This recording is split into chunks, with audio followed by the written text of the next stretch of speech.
اعوذ باللہ من الشیطان الرجیم، بسم اللہ الرحمن الرحیم۔ دوستو تمام لوگ امید خیریت سے ہوں گے۔ آج پھر ہماری گفتگو ہونے جا رہی ہے مرزا صاحب کے ایک نئے کلپ کے اوپر۔ سب سے پہلی تو میں مدد خواہ ہوں، بہت سارے آپ نے مجھ سے میسیجز کیے اور پچھلی کلپس کے اندر میں بہت آؤٹ آف کنٹرول ہو گیا اور بہت ساری چیزیں ایسی کہی ہیں اور کچھ بد زبانی۔ آپ لوگ جانتے ہیں کہ میرا 1000 کلپ ہے یوٹیوب پر۔ 1000 کلپ کے اندر میں نہیں کہتا کہ کہیں میں نے غیر مسلم جو ہے ان کے لیے، ہندوؤں کے جوابات میں ان کو میں نے بھائی کہہ دیا، بردر کہا، کرسچین کے جواب میں ان کو بردر کہا، شیعہ سنی تو دیوبندی، ان تمام مسلک کے لوگوں کو میں بھائی کہتا ہوں، علمی اختلاف اپنی جگہ پر۔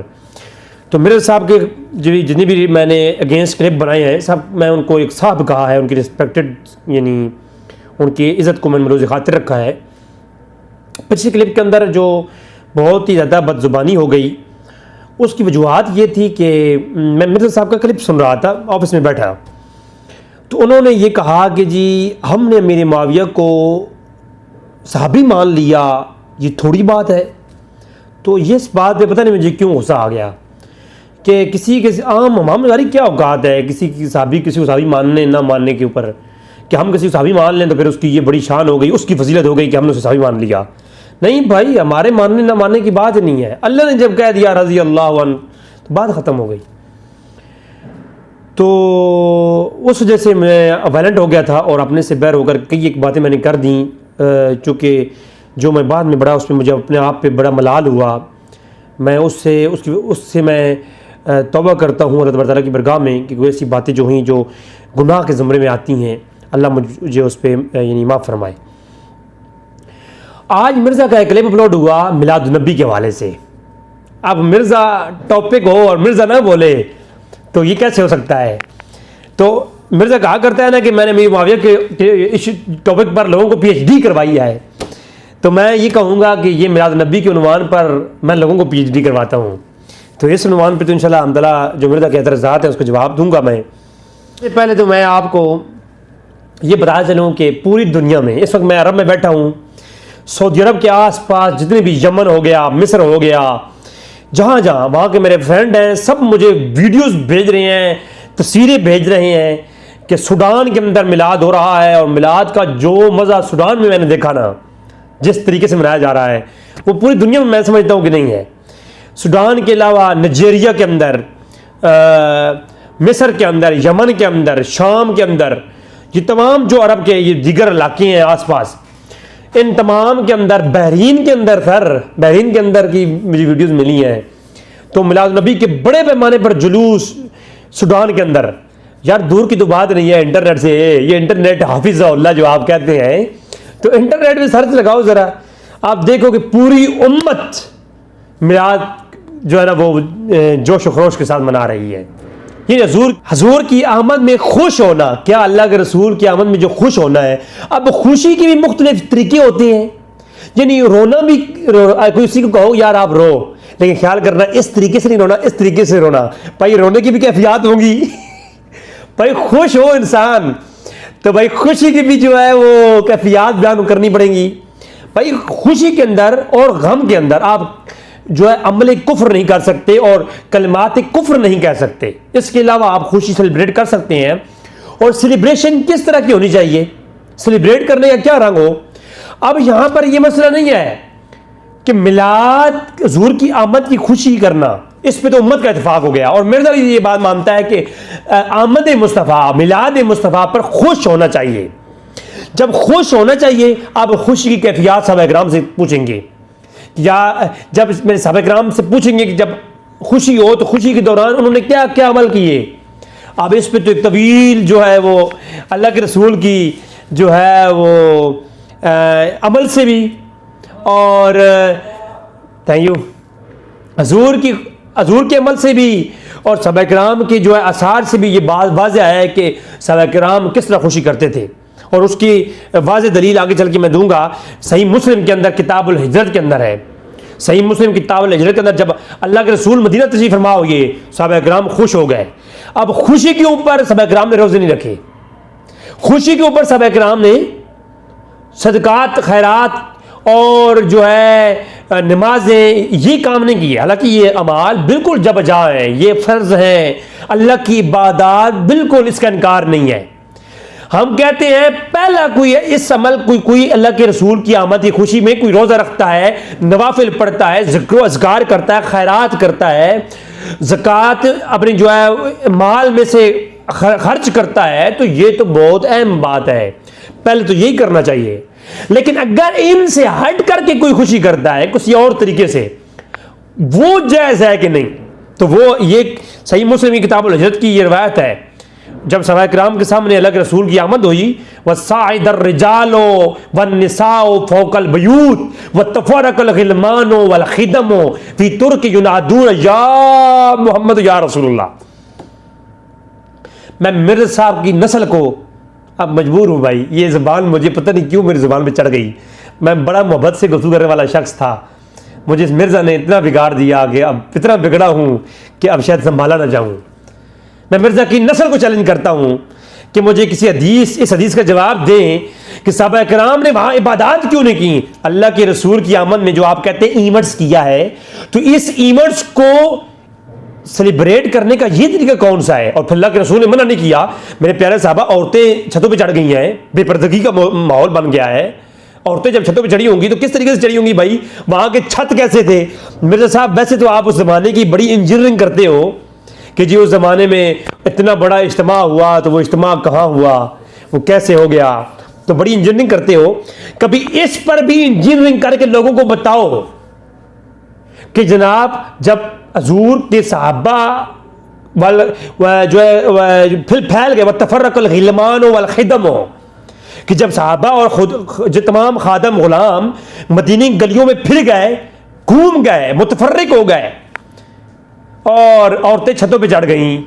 ہائے ہائے ہائے ہائے. مجھے ایک بات بتائیں ذرا، اللہ کے رسول نے منع بھی نہیں کیا، مجھے آپ یہ بتائیں کہ یہ کیفیت کس طرح کی ہے؟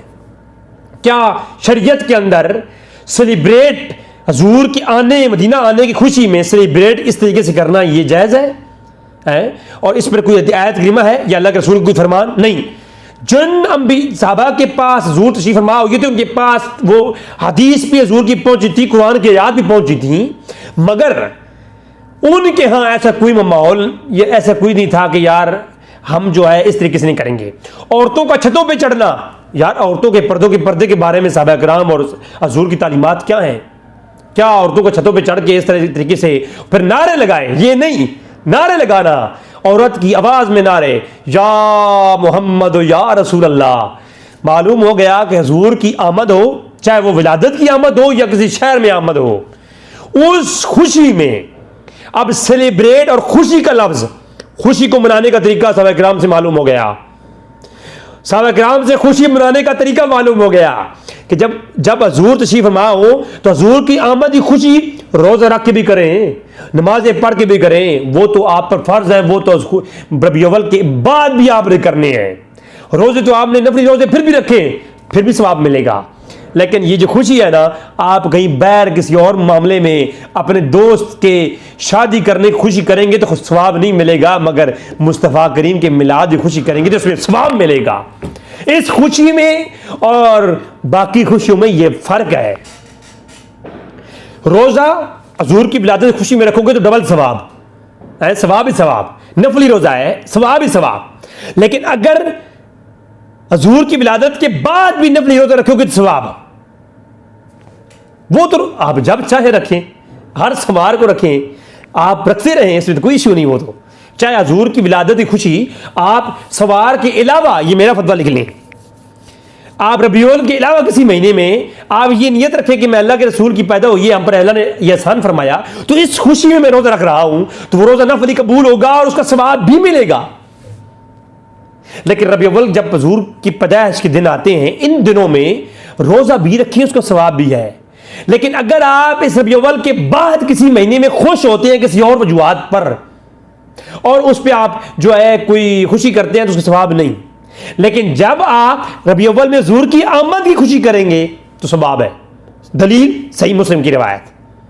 تو معلوم ہو گیا کہ صحابہ کرام نے بتا دیا خوشی اس طریقے سے بھی کرو تو ٹھیک ہے. لیکن اب کہتے ہیں سب کیا یہ معمول کے ساتھ اللہ کے رسول کی میلاد کی خوشی جو ہے، حضور کی میلاد کی خوشی میں روزہ رکھنا چاہیے؟ یہ جلوس اور یہ محفلیں اور یہ کھانے پکانے یہ نہیں کرنے چاہیے. یہ خوشی کا طریقہ حضور نے نہیں بتایا.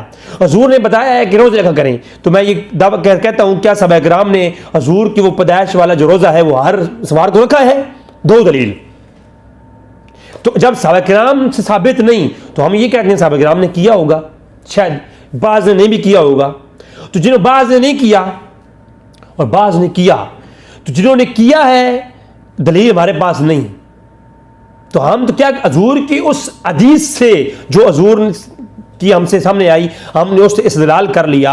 اور شریعت میں یہ قانون ہے جس کی اصل کسی ایک اشارتاً دلیل سے بھی ثابت ہو جائے وہ چیز مباح ہوتی ہے، وہ حرام نہیں ہوتی. یہ تب امت کے ہاں یہ جمہور کا یہی جو ہے موقف رہا ہے. اب تو خیر کتنے فتنے آ گئے، اب تو وہ بات نہیں رہی. لہٰذا مرزا صاحب کی ہر لفظ کا جواب دوں گا اس بیان کا میں. ٹھیک ہے، تو ایک تو یہ مسئلہ ہو گیا کہ خوشی کی نوعیت صحابہ کرام سے مل گئی. اب حضور کی آمد خوشی میں جس طرح صحابہ کرام مدینہ میں خوش آنے پر خوش ہوئے اور جھنڈے بھی اٹھائے ہیں، وہ جھنڈوں والی روایت بھی پیش کروں گا. اور پھر صحابہ کرام خوش ہوئے، عورتیں چھتوں پہ چڑھ گئیں، بچے غلام جو ہے پورے مدینی گلیوں میں متفرق ہو گئے، جلوس بنا دیا. تو جلوس کی صورت میں پھیل کر یا محمد یا رسول اللہ کا نعرہ لگانا آمد مصطفیٰ کی خوشی میں اور خوشی کو سیلیبریٹ اس نوعیت کے ساتھ کرنا صحابہ کرام کی سنت ہے. جی اب اگلی بات آپ کریں مرزا صاحب. جی اچھا، اب مرزا صاحب نے جو ایک اور پوائنٹ اٹھایا وہ یہ ہے، تو اس وقت یہ معلوم ہو گیا کہ پوری دنیا میں لوگ امت جو ہے میلاد اسی طریقے سے منا رہی ہے جس طریقے سے جو اہل سنت جماعت بریلوی منواتے ہیں پاکستان کے اندر. اسی طریقے سے پوری دنیا، یہ بریلوی جو ٹرم ہے ہندوستان سے باہر نہیں ہے. ٹھیک ہے، ہندوستان سے باہر جو اہل سنت ہیں وہ بھی اسی طریقے سے ہمیشہ سے میلاد منا رہے ہیں اور مناتے آ رہے ہیں. اس پر دلائل دینا میرے ذمہ ہے. کوئی ہمارے سامنے بیٹھے نا، کوئی چبل نہیں، کوئی عالم بیٹھے نا جسے ہم بات کریں تو اس سمجھ آئے. اچھا اب آتی ہے جی تاریخ کی طرف. مرزا صاحب نے پہلا اعتراض تاریخ پر کیا، تو اس میں کبھی کسی نے جھگڑا نہیں کیا اور اس میں تمام کا یہ موقف ہے، دیوبند کا بھی یہ موقف، بریلویوں کے ہاں امام احمد رضا خان کا یہ موقف کہ اس میں اختلاف ہے، تاریخ میں اختلاف ہے. امت نے چونکہ اکٹھی ہو گئی ہے امت ایک مسئلے پر کہ حضور کی جو ولادت بسعادت ہے وہ بر ربیع اول یعنی ربیع اول کے مہینے میں ہے. تو ربیع اول کو ہم خاص کر لیتے ہیں، چاہے وہ قوریت و طالبین کا قول ملے یا کوئی اور قول ملے، تو تمام اقوال متفرق ہیں. تو کیونکہ امت جو ہے ربیع اول پر متفاق کرتی ہے تو لہٰذا ربیع اول جو ہے اس کی 12 رکھ لیں، 10 مان لیں، پورا ربیع اول ہی لوگ جو ہے میلاد کی خوشی میں جلوس کرتے ہیں. یہاں پر مرزا نے ایک اور گیم کی، وہ یہ کہ یہ اگر ولیوں کو علم غیب اور اس طرح کے ہوتے ہیں، حالانکہ ہمارا وہ اولیاء کے متعلق کشف کا عقیدہ ہے، علم غیب کا نہیں، اور ہر کشف علم غیب نہیں ہوتا. وہ ایک الگ ٹاپک ہے، اس پہ میں لاؤں گا انشاءاللہ، گفتگو میں کروں گا. میں مکمل انجینئرنگ کروں گا، تھوڑا صبر رکھیں انشاءاللہ. ابھی تو ہواؤں نے رخ بدلا ہے، ابھی تو سمندروں کے رخ جو ہے نا وہ ہواؤں نے رخ بدلا ہے. ابھی سمندروں کی موجوں کے حال آپ دیکھیں گے، تھوڑا انتظار کر جائیں بس. اچھا تو اور وہ یہ ماری کہ جناب عبد القادر جیلانی کو اگر علم غیب ہوتا تو وہ ان کو معلوم ہوتا کہ حضور ربیع اول میں پیدا ہوئی ہیں. تو بھائی میرے سب سے پہلی بات یہ ہے کہ عبد القادر جیلانی کے بارے میں کس نے کہا ہے کہ ان کو علم غیب ہے؟ بھائی ہمارا تو کشف کا عقیدہ ہے، یعنی اللہ کے ولی جب کسی طرف توجہ فرماتے ہیں تو آپ اولیاء کی علم میں اللہ تعالیٰ وہ کشف کے ذریعے ایک علم ڈال دیتا ہے اور اس کو علم ہو جاتا ہے کہ ایسا ہونے والا ہے یا ایسا ہوا ہے یا ایسا ہوگا یا ایسا ہو سکتا ہے. تو وہ کشف کا جو علم ہے وہ علم غیب نہیں ہے. اس پہ علماء کلام ہے. میں علم غیب کے اوپر آلریڈی 3 ایپیسوڈ گھنٹے کی 3 گھنٹے گفتگو کر چکا ہوں اور پورے چینل کے اوپر تو میرے خیال میں 5 گھنٹے کی گفتگو ہے علم غیب کے موضوع پر. تو میں تو یہ کہا ہے کہ انبیاء کے متعلق بھی جو علم غیب ہے نبی ہے وہ بھی جو اللہ کے رسول ہے وہ ان کا علم غیب بھی توجہ اور عدم توجہ کی بنیاد پر ہے. یہ تمام علم ما کان و ما یکون کا اللہ کے نبی کے علم میں آ چکا. اب میرے نبی جب توجہ کسی طرف فرمائیں گے نا تو اللہ کے نبی میں کی توجہ میں وہ چیز لا دی جائے گی، اور اگر آپ کی توجہ نہیں وہ ایسی ہے جیسے ایک انسان کسی چیز معاملہ کو دیکھتا ہے پھر 10 سال کے بعد بھول جاتا ہے. تو اسی طرح یعنی بحثیت بشریت اللہ کے رسول کی توجہ میں کئی ایسی چیز ہوتی ہیں جو اللہ کے رسول کو یاد نہیں ہوتی، لیکن جب اللہ کے رسول توجہ فرماتے ہیں تو وہ آپ کی توجہ میں چیز آ جاتی ہے. تو اسی طرح اولیاء اللہ کے لیے کشف ہے، جب اللہ کشف فرما دیتا ہے تو وہ چیز واضح ہو جاتی ہے. اور اس کے اوپر دلیل میں نے آلریڈی جو ہے مرزا کی بھونگی جو ماری تھی کہ کمپیٹنسی نبیوں کو نہیں ہوتی، تو کمپیٹنسی کے اوپر بات کرتے ہوئے میں نے سورہ نمل کی اس عاصم بن برقیہ والا واقعہ پیش کر دیا، دلائل بھی دے دیے، مرزا کے اعتراضات کے جوابات بھی ہو گئے، اور میں نے بتا دیا کہ اس کو علم کیسے ہو گیا کہ فلاں جگہ پڑا ہوا ہے، کتنا بھاری تھا، کیسے آ گیا. تو وہ سارا کچھ جو ہے وہ کشف کی بنیاد پر میں نے وہ چیز عرض کر دی. تو لہٰذا عبد القادر جیلانی کے متعلق ہمارا علم غیب کا موضوع نہیں. اور پھر عبد القادر جیلانی کی یہ جو کتاب غنیۃ الطالبین ہے اس میں تو بعض کا اختلاف بھی ہے. اور پھر تیسری بات یہ ہے کہ عبد القادر جیلانی جب ایز اے عالم کوئی بات تحریر کر رہے ہیں تو وہ اپنے مذہب حنابلہ کو جو ہے وہ ڈیفائن کر رہے ہیں. تو مذہب حنابلہ کے ہاں یہ اقوال پائے جاتے ہیں مختلف قسم کے، تو انہوں نے ایک قول لے لیا. تو قول تو ہر اعلیٰ حضرت نے، امام مرزا خان نے 10 قول نکل کیے ہیں، اسی طرح دیوبندیوں کے علماء نے کی ہیں، دیگر ائمہ نے کی ہیں. تو پھر دیگر ائمہ کے ہاں جو مختلف قول پائے جاتے ہیں تو قول لے کر کے نقل کر دینا، اس سے علم غیب یا کشف کا کیا تعلق؟ بڑے بڑے اولیاء گزرے جن کی، اور عبد القادر جیلانی کے متعلق تو یہ معجزات اور ان کے کرامات کے باب جو میں جو لکھا ہے وہ تو ابن حجر نے لکھا ہے، جن کی کتابوں کے حوالے دیتا پھرتا ہے. آپ نے کہتا ہے کہ جی روئے ارض پر سب سے مشہور ترین شرح بخاری ابن حجر کی ہے. حضرت امیر معاویہ کی فضیلت میں ایک روایت بھی نہیں ہے، اور اس پر دلیل کیا ہے؟ ابن حجر کی کتاب فتح باری ہے. تو اسی ابن حجر نے یہ تمام کرامتیں اپنی کتابوں میں لکھ رکھی ہیں. تو خیر وہ میرا موضوع نہیں ہے، میں لہٰذا کنفرم تاریخ نہیں ہے تو اس پہ اختلاف ہے. اور جس کو کنفرم مان لیا گیا ہے صحیح بخاری، مسلم اور دیگر امام بہقی کی روایات کی روشنی میں تو وہ ربیع اول ہے. اور ربیع اول میں 12، 2، 4 مختلف اقوال ہیں، تو لوگ پورے ربیع اول میں ہی خوشی کرتے ہیں. لہذا جی جھگڑا ہو گیا ختم. اب آتی ہے بات، آپ نے کہا جی سورۃ یونس کی آیت نمبر 58. تو دیکھیں اس میں میرے صاحب نے یہ سورۃ یونس کی آیت نمبر 58 پیش کی کہ قل بفضل اللہ وبرحمتہ فبذلک فلیفرحوا هو خیر مما یجمعون. اس آیت کے اوپر میرا آلریڈی بہت تفصیلی گفتگو ہو چکی ہے، لیکن یہاں پر میں ایک بات کروں گا. مرزا صاحب نے یہ کہا جی سے مراد قرآن ہے، تو بھائی میں تو یہ کہہ چکا ہوں بھائی اس سے مراد قرآن بھی لیا جائے. تو قرآن کے آنے پر اگر خوشی کرنا جائز ہے اور کوئی نہ کرے گناہ نہیں. تو کہتے ہیں جشن کوئی کرتا نہیں ہے قرآن کا، جب صاحب قرآن کا جشن ہوتا ہے تو ذکر قرآن ہوتا ہے، تو یہ ذکر قرآن جشن قرآن ہے. اور لیکن اگر کوئی، آج بھی میں کہتا ہوں کوئی جشن قرآن کرائے اور اس کا قائل ہو تو ہم اس کو غلط نہیں کہیں گے. ٹھیک ہے، تو قرآن ہر وقت پڑھا جاتا ہے، اور قرآن کی یہ محفل میلاد کے اندر قرآن کو پڑھنا اور حضور کے محاسن اور فضائل کو بیان کرنا قرآن کی روشنی میں، یہ جشن قرآن بھی ہو جاتا ہے اور جشن مصطفیٰ بھی ہو جاتا ہے. تو لہٰذا جب قرآن کے آنے پر خوشی کرنا جائز ہے تو حضور کے آنے پر بطریق اولا جائز ہو جائے گا. کوئی ایسی منطق نہیں ہے قرآن و حدیث میں کہ آپ اس سے یہ استدلال نہ کر سکیں. خیر یہ تو مان گیا مرزا. اب مرزا نے یہ مان کر کے آگے ڈرامہ کیا کیا کہ صحابہ اکرام سے اس آیت سے استدلال نہیں ملتا. او بھائی تو کب سے ہو گیا صحابہ اکرام کی باتوں کو حجت ماننے والا؟ اور تو وہ ملعون ہے جس نے صحابہ اکرام کو جہنمیوں کا گروہ کہا ہے. اور تم نے کہا کہ صحابہ اکرام تو وہ ہیں جو جہنم کی طرف بلانے والے ہیں. صحیح بخاری کی روایت پیش کر کے تم نے کہا کہ صفین کے اندر علی کے خلاف لڑنے والے طلحہ و زبیر، عائشہ، جتنے بھی لوگ ہیں گروہ، وہ گروہ جہنمی گروہ ہیں. اور تو صحابہ اکرام کو جہنمی کہتا پھرتا ہے. صحابہ اکرام کے اقوال اور افعال اور کام اور سنت تمہارے لیے حجت کیسے ہو گئی ہے؟ اور تو صحابہ اکرام کی کئی ایک معاملات ہیں، وہ میں لاؤں گا نماز تراویح کے متعلق بھی اور دیگر بھی، جن کا تو انکار کرتا ہے، تو مانتا ہی نہیں ہے. تو صحابہ اکرام کا ہر عمل جیسے واجب نہیں، صحابہ اکرام کی ہر صحابی کا، ہر صحابہ اکرام کے جو سنت ہے اس کی پیروی لازم نہیں. جیسے تمہارے نزدیک ایسے صحابہ اکرام کوئی کام نہ کریں تو یہ بھی نہیں کہ وہ بعد میں کریں تو وہ گناہگار ہوں گے. صحابہ اکرام میں کوئی کام کرنا اس پہ وہ تو دلیل موجود ہے، وہ تو کرو گے تو ثواب ہے، اگر کوئی نہ کرے گناہ تو نہیں ہے. اور اسی طرح کوئی صحابہ اکرام کام نہیں کرتے، صحابہ اکرام نے ایک کام نہیں کیا تو وہ اگر ہم کریں گے تو ہم گناہگار ہو جائیں گے؟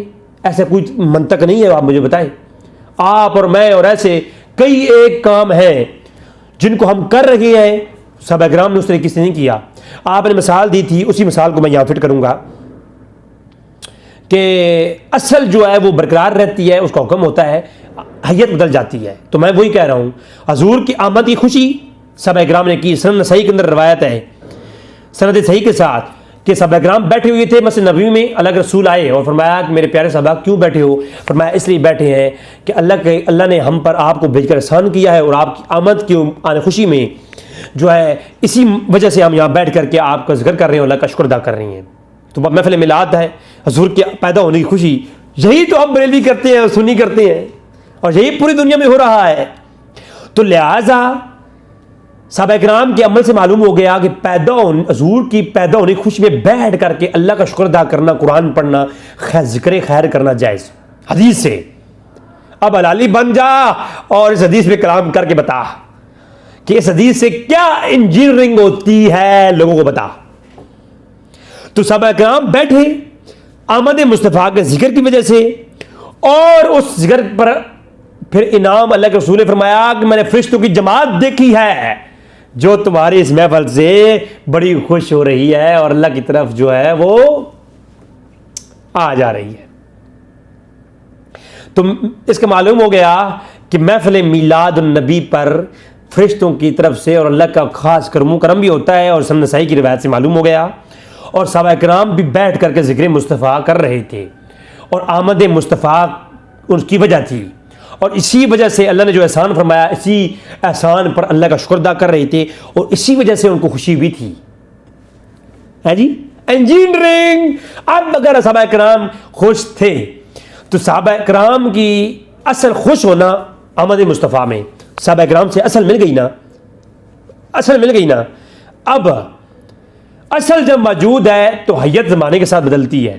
اس پر مثال سن لیں، جیسے کہ مرزا نے بہت ساری مثالیں دی ہیں کہ میں ویڈیو کے ذریعے پھیلا رہا ہوں، دین پھیلا رہا ہوں، یہ وہ فلاں فلاں فلاں. تو اب میں بھی وہی کہوں گا کہ جی پہلے جہاد ہوتا تھا تلوار کے ساتھ، اب جہاد کرنا صحابہ کرام ثابت ہے. جی قرآن سے نص بھی موجود ہے، اور نص کے اوپر حضور کا عمل بھی موجود ہے، اور عمل کے اوپر صحابہ کرام کا عمل بھی موجود ہے. تو جہاد کیسے کیا؟ کوڑوں کے ساتھ اور تلواروں کے ساتھ. آج ہے جی جہاد ہو رہا ہے سوشل میڈیا کے تھرو، جہاد ہو رہا ہے جناب میزائل کے تھرو، تیاروں کے تھرو. اب گھوڑے گئے، تلواریں گئیں. تو اب کو کہے جی اس طریقے سے پہلے تو تلوار کے ساتھ صرف دشمن مرتا تھا، اب ایٹم بم پھینکیں گے تو پورے ملک کے اندر مسلمان مر جائیں گے، تو اب کافروں کے ساتھ جو ہے مسلمان بھی مریں گے. لہٰذا یہ جو آج کا جہاد ہے یہ کرنا ناجائز ہے. صحابہ کرام نے ایسا نہیں کیا. جن صحابہ کو اللہ کے رسول نے فرمایا کہ پودا نہیں کاٹنا، عورت قتل نہیں کرنی، اور بچے قتل نہیں کرنا، جہاد کے اندر تلوار چلاتے ہوئے، آج تو ایٹم بم پھینکے گا تو انڈیا تباہ ہوگا، تو سارے مسلمان بھی مریں گے، تو تیرا جہاد جائز ہو گیا. پھکی ہے پھکی پتر، پھکی آئی وہاں چورن، یہ چورن تیری ہے. اب تو کہے کہ نہیں آج کا جہاد بھی ناجائز ہے. آج کی آرمی گولی، یار گولی ماری تھی دشمن کو. آج اگر آپ جو سی جی سی کی اگر آپ گولی چلاؤ آپ اور جا کے لگے، اور آج وہ تو 10 آدمیوں کے اندر سے گزر جاتی ہے، تو پیچھے کوئی بے گناہ کھڑا ہو تو گولی لگے دشمن کو اور آگے جا کے اس کو لگ جائے، تو آپ مجھے بتائیں یہ جہاد کرنا جائز ہے؟ صحابہ کرام نے تو یہ نہیں کیا، تابعین نے نہیں کیا، تبع تابعین نے نہیں کیا، اللہ کے رسول نے نہیں کیا، قرآن میں اس کا حکم نہیں. کل بدعۃ ضلالہ وضلالۃ فی النار. تو معلوم ہوا کہ یہ جائز ہے. کیوں کہ وہ جو ہے اصل قرآن میں ہے جہاد کی، تو یہ اس کے تحت یہ بھی جائز ہے. تو جس طرح اصل میلاد کی بھی قرآن و حدیث میں ہے، قرآن کی اس آیت سے استدلال، اور حدیث صحابہ کرام کی اس عمل سے استدلال، اور پھر خوشی کو سیلیبریٹ کرنے کا بھی صحابہ کرام سے استدلال آئے. تو اب اس کا مطلب ہے کہ اس دور حاضر کی ٹیکنالوجیز کو یوز کرتے ہوئے میلاد کرنا بھی جائز ہے. جیسے کہ بڑے بڑے کیک اور سویٹس، حلوے مختلف شکلوں کے اندر سوڈان کے اندر لوگ بناتے ہیں اور کرتے ہیں. حالانکہ اعلیٰ حضرت کا اور اہل سنت الجماعت کا یہ فتویٰ ہے کہ یہ جو جانداروں کی شیپس بنائی جاتی ہیں کیک کی صورت میں یا دیگر، یہ ناجائز ہے. تو خیر میں مختصر کرتا ہوں. تو معلوم ہو گیا سنن نسائی سے کہ صحابہ کرام کا میلاد, پھر صحابہ کرام کی خوشی کرنے کا طریقہ معلوم ہو گیا, اور پھر قرآن کی آیت بھی جی معلوم ہو گیا. انشاءاللہ میرے صاحب کا ہیضہ ٹیٹ ہوگا, اگر نہ ہوا تو بات کرنا. اچھا جہاد کیا کہتے ہیں جی, ہاں میلاد کے اندر میرے صاحب نے جس کو ایشو بنایا وہ یہ بنایا. اب میرے صاحب کرتے کیا ہیں, تھوڑا اس کی باتوں کو ٹھیک کہہ دیا, تھوڑا اس کی باتوں کو ٹھیک کہہ دیا. وَإِذَا لَقُوا الَّذِينَ آمَنُوا قَالُوا آمَنَّا وَإِذَا خَلَوْا إِلَىٰ شَيَاطِينِهِمْ, جب ان کے ساتھ ہوئے تو یہ بات, جب ان کے ساتھ ہوئی تو ان کے ساتھ.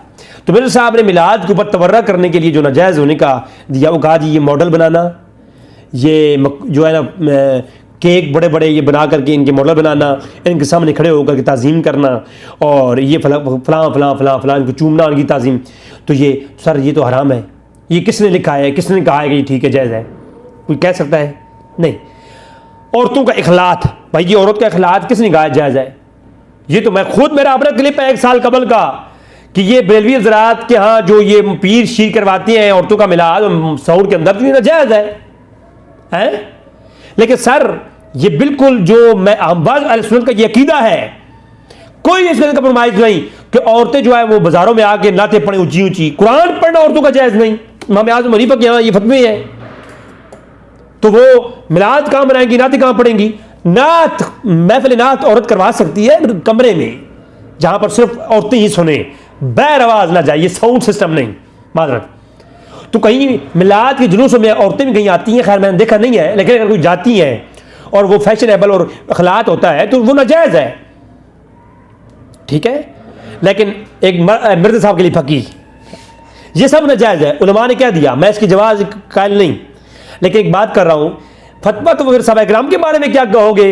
وَالصَّاعِدَ الرِّجَالُ وَالنِّسَاءُ فَوْقَ الْبُيُوتِ, مدینے کے جلوس میں تو عورتیں بھی باہر نکلی ہوئی تھیں. لیکن اس حدیث کا پیش کرنے کا مقصد مرزا کو فقیہ ہے صرف, اس پہ یہ نہیں کہ اسے کوئی استدلال کرے اور کہے جی عورتوں کا میلاد جائز ہے. نہ عورتوں کا یہ جلوس میں آنا اور یہ نجائز ہے. وہ جو مدینے کے جلوس تھا اس میں عورتیں صرف چھتوں پہ چڑھی, اور وہ بھی حجاب میں ہوں گی, حجاب میں تھیں, کوئی عورت کا بھی چہرہ اور یہ چیز اور آواز اور اس طریقے سے نہیں تھا, ٹھیک ہے. راوی نے جو سنا وہ اتنا ہی سنا کہ عورتوں کی آواز میں یا محمد یا رسول کے نعرے تھے, بس وہ عورتوں نے اتنا ہی کہا. اس کے علاوہ عورتوں کی کوئی ہلچل وہ نہیں ہے. یہ نہ ہو کہ پھر ہر کل جو ہے یہ کہو گے پھر مرزا کا تو میں نے رد کرنا ہی کرنا ہے, تھوڑا آپ ہی دھیان دیں. اچھا, اب مرزا صاحب نے اپنی روایات کے مطابق حدیث پیش کی صحیح مسلم کی, من سن فی الاسلام سنت حسنۃ فلہ اجرھا. تو یہ پیش کر کہا جی کہ یہ جو ہے سنت حسنہ ہے, بدعت حسنہ نہیں. میرا 1 سال قبل, بلکہ 1 سال نہیں 2 سال قبل ایک میرا پروگرام اسی میں ریکارڈ کروایا تھا کہ جناب اس حدیث میں 2 چیزیں ہیں, ایک سنت سیئۃ اور ایک سنت حسنۃ. تو اس سنت سے مراد اللہ کے رسول کی سنت تو ہو نہیں سکتی, اور میں نے واضح طور پر یہ دلائل بھی دیے تھے. اور بعض احمق جہل وہابی حضرات اور یہ جو منکر میلاد ہیں وہ یہ کہتے ہیں کہ اس سے مراد حضور کی سنت کو زندہ کیا ہے. وہ سنت نہیں ہے بھائی, یہ سنت کو مراد لغوی معنی میں ہے سنت, طریقہ, یہ جس نے اچھا نیا طریقہ ایجاد کیا اسلام کے اندر. اب اسلام کے اندر کوئی ممانعت نہیں کہ اسلام کسی گوشے میں یا نہیں, پورے اسلام کے اندر جس نے اچھا نیا. میں سوال کرتا ہوں, الیوم اکملت لکم دینکم, جب آیا قرآن کے اندر آ گیا کہ یہ دین کامل ہے, تو پھر قرآن کے جب دین کامل ہے تو پھر اس میں من سن فی الاسلام سنت حسنہ کا مطلب کیا ہے؟ تو اس کا مطلب یہی ہے کہ دین کامل ہے, اسی دین کامل ہونے کے ساتھ ساتھ اس کی شریعت اور جو بیسک قانون ہیں قرآن نے وہ بیان کر دیے. اب ان قانونوں کو مد نظر رکھتے ہوئے کوئی کام بھی آپ کریں گے تو وہ جائز ہے, چاہے وہ اس دور میں تھا یا نہیں تھا. کئی کام ایسے ہیں جو اللہ کے رسول نے نہیں کیے, صحابہ نے کیے ہیں, اور صحابہ میں اختلاف, قرآن کریم کا جمع کا مسئلہ. جب حضرت عمر نے کہا کہ ابو بکر یہ قرآن کے حافظ سارے شہید ہو رہے ہیں تو قرآن کو جمع کرنا چاہیے, قرآن کتابی صورت میں کریں ہم. تو ابو بکر نے کہا کیف تفعل شیئا لم یفعل رسول اللہ صلی اللہ علیہ وسلم، آئے عمر تو وہ کام کرے گا جو اللہ کے رسول نے نہیں کیا؟ تو میں یہ پوچھوں گا کہ جو کام اللہ کے رسول نے نہیں کیا، ابو بکر سمجھتے تھے کہ جو کام اللہ کے رسول نے نہیں کیا وہ نہیں کرنا چاہیے، لیکن عمر سے کہا کہ عمر تو وہ کام کرے گا؟ پھر عمر بھی تو کمال ہے، ہائے ہائے ہائے، ایک خود خلیفہ راشد، دوسرا بھی خلیفہ راشد، اب ہائے ہائے خلفائے راشدین کی سنت کو پکڑنا چاہیے، آپ پکڑو، آپ خلیفہ راشد کی بات مانو، کہا کہ جو کام اللہ کے رسول نے نہیں کیا یہ اسلام میں دین میں نیا ہے، لیکن یہ جو نیا کام دین میں ہے نا، ھذا الخیر، ھذا واللہ خیر، ہائے ہائے یہ خیر ہے۔ تو معلوم ہوا جو خیر ہو، جس کام میں شر نہ ہو، تو وہ کام دین میں اللہ کے رسول نے بھی نہ کیا ہو وہ کرنا جائز ہے جی، پھکی ہے جی یہ۔ تو یہ جناب سنت حسنہ سے مراد بدعت حسنہ ہی ہے، یہ دین میں وہ کام جو اللہ کے رسول نے نہیں کیا، تابعین تبع تابعین نے نہیں کیا، اسلام میں وہ نہیں ہے، جو اسلام میں صحابہ تابعین تبع تابعین کے دور میں نہیں، جو ایسا کام شروع کرے گا فَلَهُ أَجْرُهَا، اس کو اس کے لیے اجر ہے، اس کے لیے کیا ہے؟ اجر ہے، اور اس اجر کے اوپر پھر کیا ہے؟ جو اس پہ عمل کرے گا پھر اس کو بھی اس کے برابر اجر ہے۔ اور من سن فی الاسلام سنت سیئۃ، اور جس نے بدعت سیئہ کوئی برائی کا کام اسلام کے اندر رائج کیا، جیسا کہ عامر لیاقت صاحب کہتے ہیں نہیں عورتوں کا اعتکاف یہ مردوں کے ساتھ اخلاق کے ساتھ کرنا جائز ہے، وہ عامر لیاقت صاحب کی ساری باتیں سب کو پتہ ہیں کہ عامر لیاقت صاحب کس قسم کے شوقین ہیں، اور ان کی سکینڈلز آؤٹ ہوتے رہتے ہیں، تو پھر سکینڈلز کو پورا کرنے کے لیے یہ انہوں نے ایک نیا ڈرامہ رچا لیا ہے، تو لہٰذا یہ سکینڈلز جو عامر لیاقت صاحب کے ہیں نا، تو ان کی بنیاد پر آ جائیں بیٹھ جائیں، بیٹھے میں ختم کر رہا ہوں۔ تو عامر لیاقت صاحب نے جو یہ کہا کہ جی عورتوں کے ساتھ یہ اعتکاف کرنا اخلاط مردوں کا یہ جائز ہے، اور دلیل کعبۃ اللہ کی دی نعوذ باللہ، اور دلیل جو دی ہیں تو سارے میرے کلام آ چکا ہے اس کے اوپر، تو اس کو ہم کہیں گے صحیح مسلم کی روایت میں جو ہے سنت سیئۃ، جس نے اسلام کے اندر برا طریقہ ایجاد کیا۔ تو برے طریقے سے مراد کیا ہے؟ جو اسلام میں اللہ کے رسول نے نہیں کیا، تابعین تبع تابعین نے نہیں کیا، وہ کام جو اسلام میں ہو اور وہ برا ہو، تو وہ جو اسلام کے سٹرکچر کو ختم کرے وہ کیا ہے؟ وہ جو ہے اب یہ تو زنا ہوں گے نا، یہ اعتکاف تو نہیں ہوگا، زنا ہی ہوگا جب عورتیں اور مرد بیٹھیں گے، لورز بوائے فرینڈ اور وہ اکٹھے ہو کے آئیں گے جب جو اعتکاف پڑھنے جا رہے ہیں عامر لیاقت صاحب حافظہ اللہ کی جو ہے نا وہ اسٹوڈیو میں ہے جی، تو اس لیے یہ اس کے لیے یہ سنت سیئہ ہے، یہ برائی ہے، یہ بدعت سیئہ ہے۔ جو میرے صاحب کہہ رہے تھے نا، میرے صاحب کہہ رہے تھے کہ جناب بدعت سیئہ کیا ہے ہم کو بتائیں، میں بتاتا ہوں بھائی، مجھ سے پوچھیں کہ یہ کام بدعت سیئہ ہے، میلاد کے اوپر یہ کیکوں کے جانداروں کی تصویریں بنانا، ان کی تعظیم کرنا بڑے بڑے پیمانے پر، یہ بدعت سیئہ ہے، یہ برائی ہے، ٹھیک ہے۔ اس کے بارے میں اللہ کے رسول نے فرمایا کل بدعۃ ضلالۃ والضلالۃ فی النار، جو یہ کام کرے گا وہ جہنم میں ہے، ٹھیک ہے۔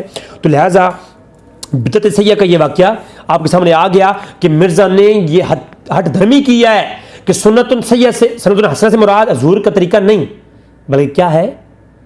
اچھا نیا کام ہے جو صحابہ نے نہیں کیا، تابعین تبع تابعین نے نہیں کیا، ایسا کام جو صحابہ تابعین تبع تابعین نے نہیں کیا لیکن دین کے اندر خیر والا ہے، وہ کرنا ثواب ہے اور وہ بدعت حسنہ ہے، اور جو صحابہ کرام تابعین تبع تابعین نے کیا اور وہ برا ہے وہ کرنا۔ اس طرح کے یہ سٹرکچر بنانا اور وغیرہ وغیرہ جو میں میلاد کے موضوع پر عورتوں کا یہ میلاد منانا، یہ پیروں کی محفلیں عورتوں کی، اور پیر خود خطاب کر رہے ہیں، میں نے خود دیکھی ہیں اس محفلیں، اس سے بچیں، یہ بالکل میلاد نہیں ہے، یہ بالکل غلط ہے۔ اچھا اب میں کلوزنگ کرتے ہوئے آتا ہوں آگے کہ مرزا کا اگلا اعتراض کہتا ہے میلاد سب سے پہلے یہ جو منایا گیا، ابھی چونکہ مرزا صاحب نے میلاد والوں کے تبرہ کرنا تھا جو میلاد کرواتے ہیں، تو میلاد کروانا کیا ہے یہ بھی سن لیں۔ حضور کی آمد کی خوشی میں محفل منعقد کرنا اور ایسا جلوس نکالنا جس میں یہ ڈھول ڈھمکے نہ ہو، یعنی جیسا کہ آپ دیکھیں ابھی لندن کے اندر جلوس ہوا، ابھی پورے جو ہے آج چھٹی، سوڈان میں چھٹی تھی، اس کے علاوہ دیگر نائجیریا کے اندر چھٹی تھی، آج پوری دنیا میں مصر یمن کے اندر میلاد ابھی منایا جا رہا ہے، ابھی اپڈیٹس ہیں آج کی، تو وہ تمام کی تمام میلاد جلوس ہو رہے ہیں لندن کے اندر۔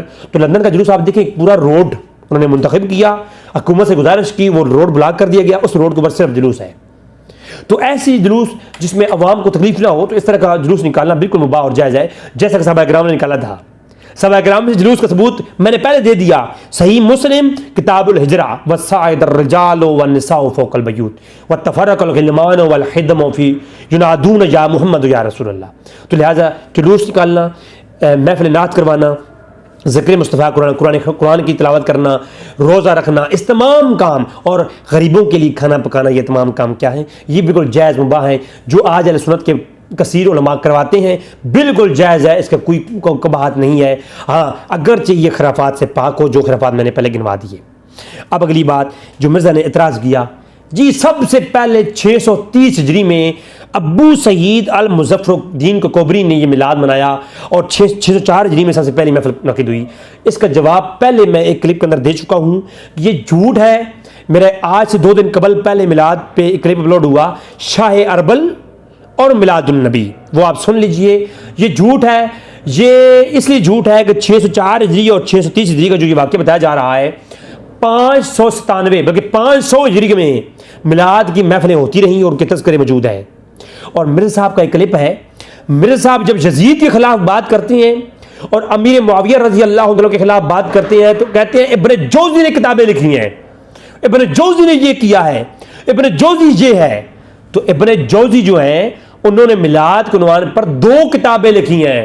مرزا صاحب کبھی لوگوں کو یہ بتا دیجئے, جہاں آپ بتاتے ہیں نا کہ امیر معاویہ کی فضیلت میں کوئی حدیث نہیں, ابن جوزی نے فلاں حدیث کو موضوع کہا ہے امیر معاویہ کے متعلق, تو وہاں ابن جوزی نے میلاد کے عنوان پر کئی کتابیں لکھی. 2 کتابیں میری ویب سائٹ پر موجود ہے رضیبیاونین.com, اور وہ کہتے کیا ہیں, ایک عبارت پڑھ دیتا ہوں, وقت تھوڑا ہے. البیان المیلاد النبی ان کی کتاب ہے, میری ویب سائٹ موجود ہے. یار مرزا کہتا ہے 604 ہجری میں پہلا میلاد ہوا, اور یہ ابو سعید مظفر الدین نے شروع کیا. ابو سعید مظفر الدین ابھی ماں کی پیٹ میں تھا, ابھی پیدا بھی نہیں ہوا. اس سے قبل 597 ہجری میں فوت ہوتا ہے ابن جوزی, محدث ہے. اور یہ وہ محدث ہے, مرزا صاحب کا کلپ ہے کہ مجدد ابن عبد الوہاب, عبد الوہاب نجدی کو مجدد کہا ہے مرزا نے. تو ان کے بیٹے محمد بن عبداللہ بن محمد بن عبد الوہاب نے اپنی مختصر سیرت رسول کے اندر جو ہے ابن عبد الرحمن بن جوزی کی میلاد النبی کتاب کا ذکر کیا ہے. اور وہ صحیح بخاری کی روایت ہے, سویبہ والا واقعہ جو ابو لہب نے سویبہ کو ذات کیا تھا, صحیح بخاری کی روایت ہے میلاد النبی خوشی میں. تو اس روایت کو لکھنے کے بعد ابن وہاب نجدی, جس کو تم نے مجدد کہا ہے, مجدد, اس نے لکھا ہے کہ وہ ابن جوزی کہتے ہیں, قال ابن جوزیو کہ بیان فی بیان میلاد النبی, کہ ابن جوزی نے اپنی میلاد والی کتاب بیان میلاد النبی کا اندر کہا ہے کہ وہ کافر تھا ابو لہب, جس نے میلاد کی خوشی میں, حضور کی پیدا ہونے کی خوشی میں بھتیجا سمجھ کر کے جو ہے اپنے غلاموں کو آزاد کیا, تو اللہ نے اس کو اجر دیا. تو ایک مومن موحد کی کیا شان ہوگی جو حضور کو اپنا نبی سمجھ کر کے حضور کی پیدا ہونے کی خوشی کرے گا. تو یہ ابن جوزی تیرے سارے چھکے چھوٹ گئے, تم تو کہہ رہے تھے جی یہ میلاد تو تاریخ 1000 سال پہلے پرانی ہے. نہ 1000 سال سے بھی قبل ابن جوزی اب کہتا ہے کہ میلاد جو ہے کتابیں لکھی ہیں.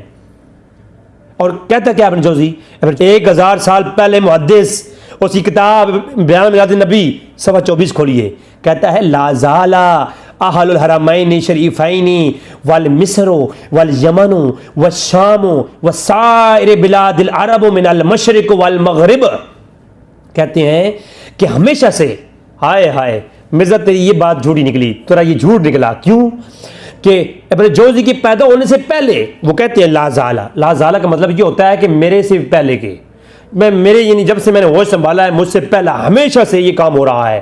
ہمیشگی میں جو ہے نا بعید ہوتا ہے, ماضی بعید ہوتا ہے. جب ہمیں کہا جائے نا کسی ماضی کے بارے میں ہمیشہ لا زالہ کہا جائے نا, اس میں ماضی بعید ہوتا ہے کہ ہمیشہ سے یہ کام ہو رہا ہے.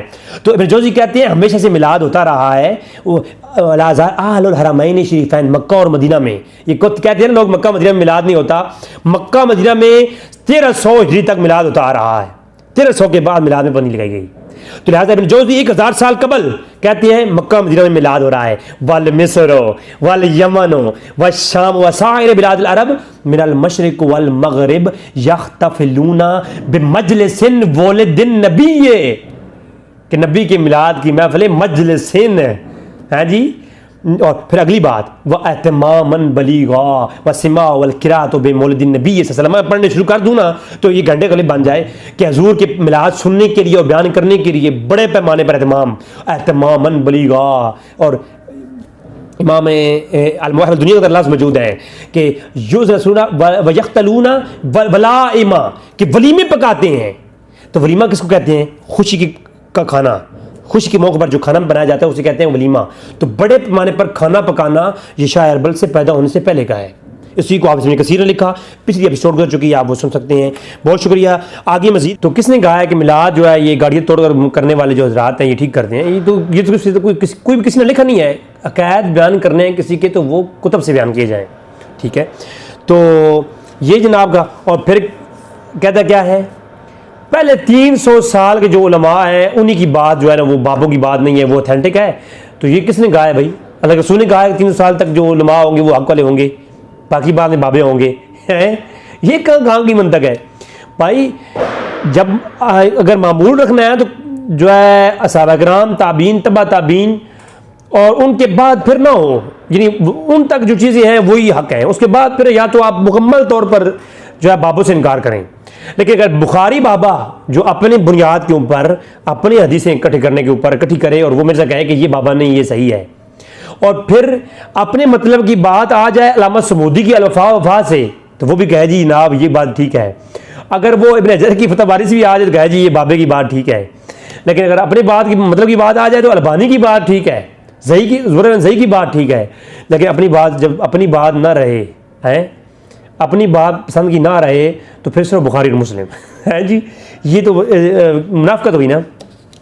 تو مرزا نے ایک تو قبروں کے اوپر کہا جی قبروں کے اوپر یہ جو مزار ہے اللہ کے رسول کا یہ ڈھانا چاہیے, جیسے کہ مرزا صاحب کہہ رہے تھے یہ کسی نے نہیں بنوایا, اس کو صحابہ کرام کی سنت پہ عمل کرتے ہوئے اس کو گرانا چاہیے, صحابہ کرام بنا دیتے تو یہ فلاں فلاں. تو اس کے اوپر میں مزارات کی شرعی حیثیت اس کے اوپر میں کلپ لا رہا ہوں ان قریب, بالکل ان قریب, ہو سکتا ہے کل اپلوڈ ہو جائے پرسوں ہو جائے, تو اس کے اندر یہ چیزیں آ جائیں گی.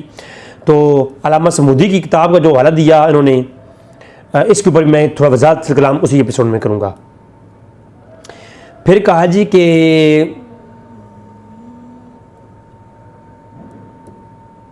صحابہ کرام نے صحابہ کا واقعہ بیان کیا, بخاری کا واقعہ. تو پہلی بات تو یہ ہے کہ یہ بخاری نے اس کو بیان کیا کیوں, ام حبیبہ نے اس کو بیان کیا کیوں, اور صحابہ والا واقعہ عبداللہ ابن عباس نے یہ خواب دیکھ کر کے آگے بیان کیا کیوں. سوال تو یہ پیدا ہوتا ہے نا. یہ میں آلریڈی اس پہ کلپ لا چکا ہوں گھنٹے کا, تو وہ دیکھ سکتے ہیں آپ. میں صرف اس پہ اتنی بات کروں گا. کہتے ہیں جی کیا صحابہ کرام نے اس بات پہ عمل کرتے ہوئے ہر سال غلام آزاد کیے؟ تو بھائی ایسے تو ہزاروں کام ہیں, صرف اصل چاہیے ہوتی ہے. جب اصل مل جائے, دلیل مل جائے کسی بھی مناقب کی, تو وہ جب دلیل مل جاتی ہے تو دلیل اصل ہوتی ہے. اس کے بعد اس پہ عمل کسی نے کیا یا نہیں کیا یہ حجت نہیں ہے. کسی نے اس پہ وہ کام کیا یا نہیں کیا, ٹھیک ہے. اصل یہ ہوتی ہے قبروں کے اوپر اللہ کے رسول نے ٹینیاں لگائیں, سبز ہری ٹینیاں لگائیں نا. اس کے بعد ذرا دکھائیں کس صحابی نے لگائی ہیں, ذرا دکھائیں مجھے صحابہ کرام نے عمل کیا یہ. تو آج آپ کہتے ہیں یہ کرنا جائز ہے, اس کے علاوہ جائز نہیں ہے جی. اور نبی اللہ کئی ایک اور چیزیں ہیں جو اللہ کے رسول نے حکم فرمائیں, بعد میں جو ہے صحابہ کرام سے وہ ثابت نہیں ہوتی, اور آج وہ آپ کرتے اور ہم بھی کرتے ہیں. تو اصل یہ حکم جو ہے وہ اباحت کا اصل ہوتی ہے. جب اصل دلیل مل جائے, نص مل جائے, تو بعد میں پھر یہ نہیں دیکھا جاتا کس نے اس پہ عمل کیا یا نہیں کیا. اللہ کے رسول کا کوئی کام ہو, صحابہ کرام کا عمل اس پہ نہ ملے, تو اس کا مطلب یہ ہے کہ ہم یہ کہیں گے جی اللہ کے رسول کا کام تو ہے لیکن صحابہ کرام نے نہیں کیا تو ہم نہیں کریں گے. بھائی یہ کون سی منطقیں دنیا کو بتا رہے ہو آپ. لہٰذا یہ جو صحابہ کا واقعہ ہے بخاری کے اندر کہ ابو لہب نے, میں نے پہلے ایپیسوڈ میں بتا دیا کہ کفار کے عذاب میں تخفیف نہیں, قرآن کی 7 آیتیں میں نے پیش کی. لیکن جب اللہ تبارک تعالیٰ نبی کے لیے کوئی بھی کافر کوئی تعاون کرتا ہے تو اللہ تبارک تعالیٰ کافر کو نبی کے ساتھ تعاون کرنے پر اجر دیتا ہے. میں نے علی کے والد محترم ابو طالب کے متعلق یہ بات بتائی کہ ابو طالب کے متعلق علیہ سنت کا موقف یہ ہے کہ وہ حالت ایمان میں دنیا سے نہیں گئے, لیکن صحیح بخاری کی روایت ہے کہ ان کا عذاب میں تخفیف ہوگی, اور ان کا عذاب اللہ کے رسول نے فرمایا کہ ٹخنوں تک باقی ہے. اب تخفیف ہوگی کہ نہیں ہوگی؟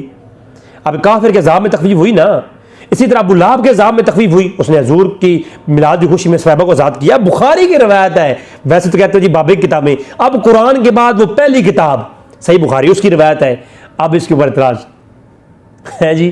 اور اسی کو تمہارے مجدد ابن عبد الوہاب نے اپنی مختصر سیرت رسول کے اندر پیش کیا ہے اور استدلال کیا ہے، اور یہ کہا ہے کہ اگر وہ کافر تھا اس کو اجر مل گیا تو مومن کی کیا شان ہوگی. بات سمجھا رہی ہے نا؟ تو جب کافر عمل کرتا ہے اللہ کے رسول کی کے لیے تو اللہ اس پہ کیا کرتا ہے؟ اجر دیتا ہے. اور اس پہ میں نے کئی ایک اور دلائل پیش کیے، اس طرف جاؤں گا تو یہ بات لمبی ہو جائے گی.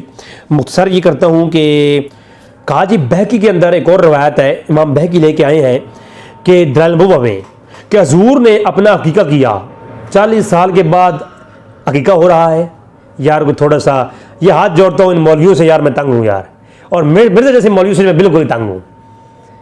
بھائی حضور نے اپنی 41 سال کے بعد عقیقہ کیا. عقیقہ کہتے کسی ہیں؟ پیدائش کی خوشی، خوشی کے کھانے کو. پھنس گیا، پھر بھی پھنس گیا. ارے عقیقہ اس کھانے کو کہتے ہیں جو پیدائش کی خوشی میں کیا جاتا ہے، جو کھانا اس کھانے کو عقیقہ کہتے ہیں. پہلی بات تو یہ ہے، اگر عقیقہ بھی کہو تو وہ میلاد کی جو خوشی کی ہے اللہ کے رسول نے اپنے پیدا ہونے کی خوشی میں بکرے ذبح کی ہیں، جو دلائل نبوہ میں ہے یہ، ٹھیک ہے، جو آپ نے خود بتایا. لیکن یہ عقیقہ نہیں ہے. عقیقہ ایک بار ہوتا ہے، سنت طریقہ بھی یہی ہے.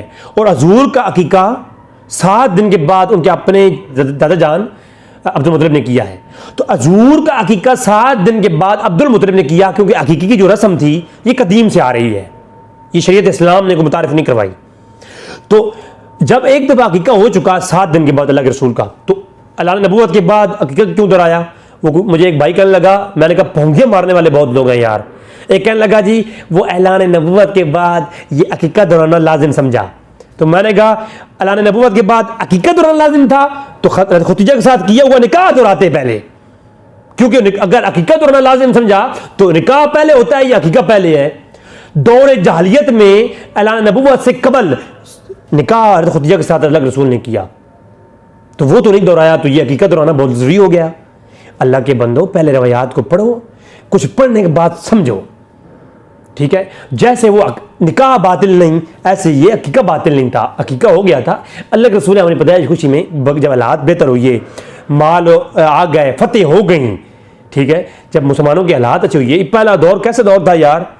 پہلا دور تو حضور ایک صحابی رسول اللہ میں، وہ لمبی بات ہے، حضور کی برگاہ میں یا رسول اللہ میں دیکھے میں نے ایک پتھر باندھا ہوا ہے. تو اللہ کے رسول اس چہرے طرف دیکھا اور کہا اے میرے پیارے صحابی تو نے ایک پتھر باندھا ہے؟ یہ دیکھو میں نے 2 پتھر باندھے ہوئے ہیں. جب کھانے کو چیز نہیں تھی تو اس وقت بکرے کہاں ذبح کرتے؟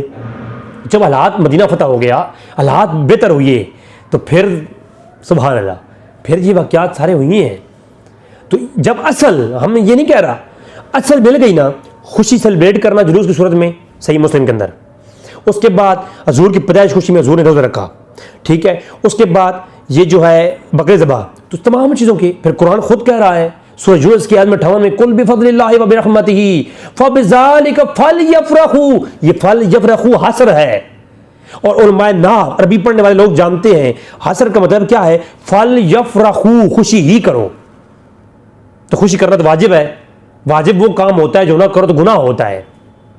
تو معلوم ہو گیا کہ حضور کی آمد کے اندر خوشی کرنا قرآن کی سورۃ 58 سورہ یونس 58 کے اندر یہ بات سامنے آ جائے گئی. جیسے یہ مرزا کی پونگی ہے کہ اونٹ ذبح کیے، بکرے ذبح کیے، وہ ساری کیا ہو گیا؟ وہ عقیقہ بھی تھا تو وہ میلاد کی خوشی.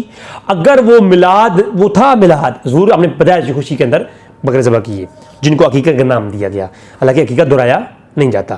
اگر ایسا ہوتا تو میں ذرا پوچھتا ہوں ایک بات، یہ کس صحابی نے، اب کہتے ہیں نا صحابہ، تو میں نے کہا بتاؤ مجھے کس صحابی نے اپنی عمر جو ہے 40 سال کے بعد عقیقہ دہرایا ہو؟ کوئی ایک دلیل دے دو، میں اس موری کے ہاتھ پہ بیعت کروں گا. اوہ اللہ کے بندو، ایک دوسرے کے بغض کے اندر تم لوگوں نے حدیثوں کے ساتھ کیا کھیل بنا رکھا ہے. بھائی اللہ کے رسول نے وہ 40 سال کے بعد عقیقہ کیا، اس سنت کے اوپر عمل کس نے کیا ہے؟ بتاؤ مجھے کس صحابی نے عمل کیا ہے؟ اور تم کیوں نہیں کرتے پھر؟ آج تم بھی اپنا عقیقہ دہراؤ پھر.